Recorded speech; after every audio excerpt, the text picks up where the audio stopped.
श्री शिवाय नमस्तुभ्यम। प्यारे भक्तों, आज की इस वीडियो में आप सुन रहे हैं शिव भक्त बाणासुर की कथा। बहुत बहुत स्वागत है भक्तों आपका अपने इस चैनल पर। तो आइए भक्तों, अब सुनिए शिव भक्त बाणासुर की कहानी।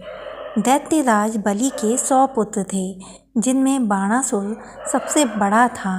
बाणासुर न सिर्फ आयु में ही अपने अन्य भाइयों से बड़ा था, अपितु बल, गुण और ओजस्विता में भी उन सबसे बढ़ चढ़कर था। उसके 1000 भुजाएं थीं। वह परम शिव भक्त था और प्रतिदिन कैलाश पर्वत पर जाकर शिव जी के सम्मुख नृत्य किया करता था। अपने हाथों से विभिन्न वाद्य यंत्र बजाता और भगवान शिव को प्रसन्न करने की चेष्टाएं किया करता था। शिव जी प्रसन्न हुए और उससे वर मांगने को कहा। बोलो पुत्र, क्या वर मांगते हो? बाणासुर बोला, भगवान, मेरे मन में किसी दुर्बल को उत्पीड़ित करने की या देवताओं पर विजय प्राप्त करने की तनिक भी कामना नहीं है। यदि आप मुझसे प्रसन्न हैं तो मुझे यह वर दीजिए कि आप मेरे नगर के रक्षक बन जाएं। इससे मुझे आपका प्रतिदिन सानिध्य प्राप्त होता रहेगा। तथास्तु कहकर शिव जी अंतर्ध्यान हो गए। अपने दिए गए वरदान के फलस्वरूप शिव जी और पार्वती जी कैलाश छोड़कर दैत्यपुरी शोणितपुर में आकर बस गए। बाणासुर की एक पुत्री थी जिसका नाम उषा था। वह माँ पार्वती से संगीत की शिक्षा प्राप्त करने लगी। उषा यौवन काल की दहलीज पर पहुँच चुकी थी। एक दिन उसने शिवजी और माँ पार्वती को एकांत में रमण करते देखा तो उसके मन में वासना पैदा होने लगी। वह पति प्राप्त करने की इच्छा करने लगी। पार्वती जी उसे संगीत की शिक्षा देती तो उषा का मन शिक्षा में नहीं लगता था। उसे भांति भांति के विचार सताते रहते थे। पार्वती उसके विचारों को समझकर बोली, क्या बात है उषा, आजकल तुम्हारा ध्यान कहीं और अटका रहता है। मैं समझ गई, तू पति प्राप्त करने की कामना करने लगी है। थोड़े दिन धैर्य रख बेटी, सपने में तुझे एक पुरुष दिखाई देगा, वही भविष्य में तेरा जीवन साथी बनेगा। इधर बाणासुर शिव जी से कह रहा था, भगवान, आपने मुझे 1000 भुजाएं तो दे दी, किंतु अब वह मुझे भार स्वरूप लगने लगी हैं। बेकार पड़े पड़े मेरी बाहों में खुजली होने लगी है। मैं युद्ध करना चाहता हूँ जिससे मेरा आलस्य दूर हो सके, लेकिन कोई मेरी जोड़ का व्यक्ति धरा पर है ही नहीं। भगवान शिवजी समझ गए कि बाणासुर के मन में अभिमान पनप उठा है। वे बोले, तुमसे युद्ध करने योग्य व्यक्ति भी धरा पर अवतरित हो गया है।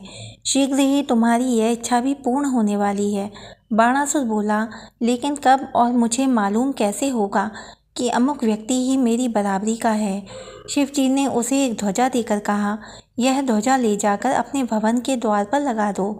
जिस दिन यह अपने आप नीचे गिर जाए उस दिन समझ लेना कि तुम्हारा प्रतिद्वंदी आ पहुंचा है। मनुष्य के जब बुरे दिन आते हैं तो उसकी बुद्धि स्वयं ही भ्रष्ट हो जाती है। भगवान शिव द्वारा क्रोध में कहे गए वह वचन सुनकर भी बाणासुर प्रसन्न हो गया और उसने खुशी खुशी ध्वजा को ले जाकर अपने भवन पर गाड़ दिया। फिर वह प्रतीक्षा करने लगा कि देखें ध्वजा कब गिरती है। दूसरी ओर बाणासुर के महल में उषा अपनी सखी चित्रलेखा से बात कर रही थी। चित्रलेखा बाणासुर के मंत्री कुभांड की पुत्री थी। उषा के मुंह पर व्याकुलता देखकर चित्रलेखा ने पूछा, क्या बात है सखी, आज तुम बहुत उद्विग्न हो, शरीर तो स्वस्थ है ना? उषा ने आह से भरते हुए कहा, मेरे शरीर को कुछ नहीं हुआ चित्रलेखा, मैं एक स्वप्न को लेकर व्याकुल हूँ। रात स्वप्न में मैंने देखा कि एक परम तेजस्वी कामदेव के समान सुंदर युवक से मेरा विवाह हो गया है। फिर जब सपना टूटा तो सब कुछ गायब था। कुछ भी हो सकी, मैं तो तन मन से उस युवक को अपना पति मान चुकी हूँ।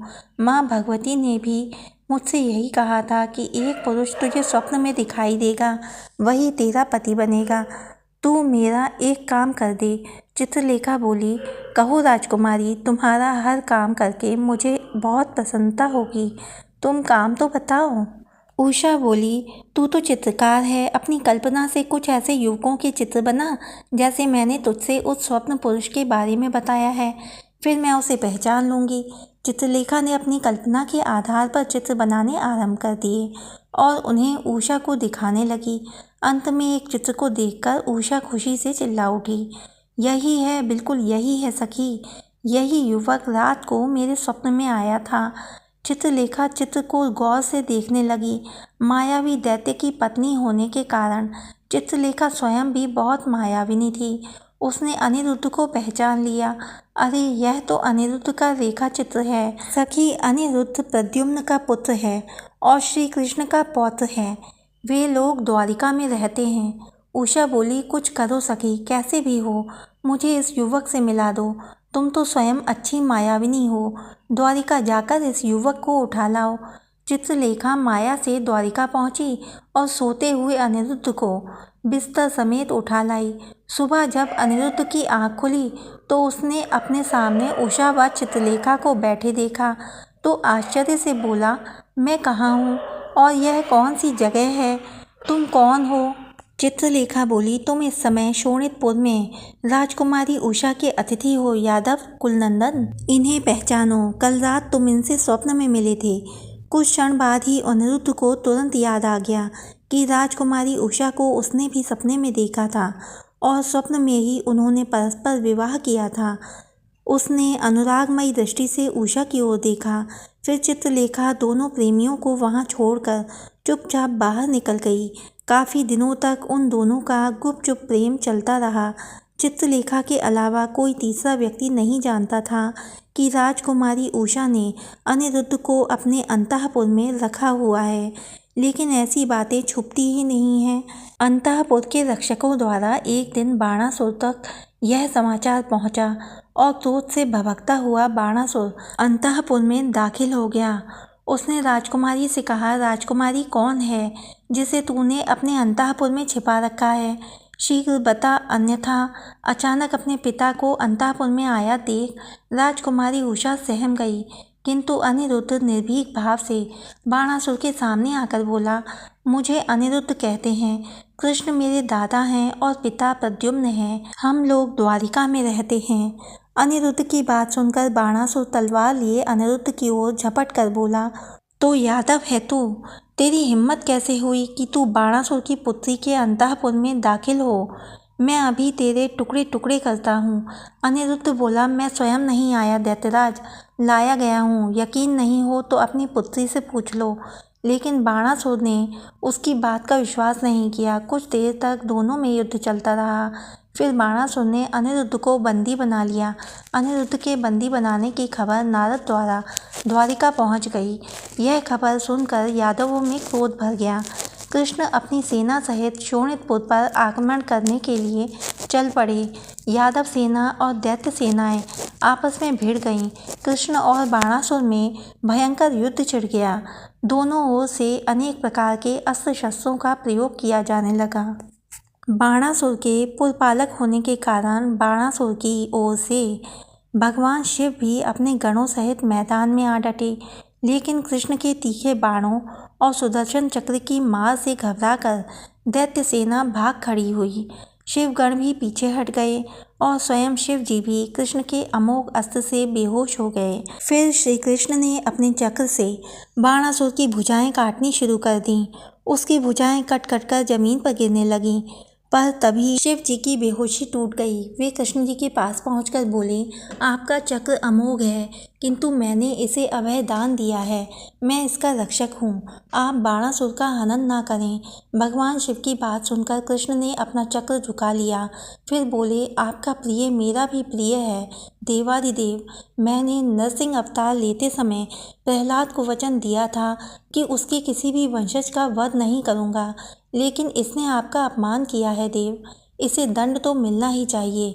इसके अधिकांश भुजाएं तो मैंने चक्र से पहले ही काट दी हैं, किंतु जीवन दान तो तभी मिल सकता है जब यह चतुर्भुज रहकर आपकी सेवा करे।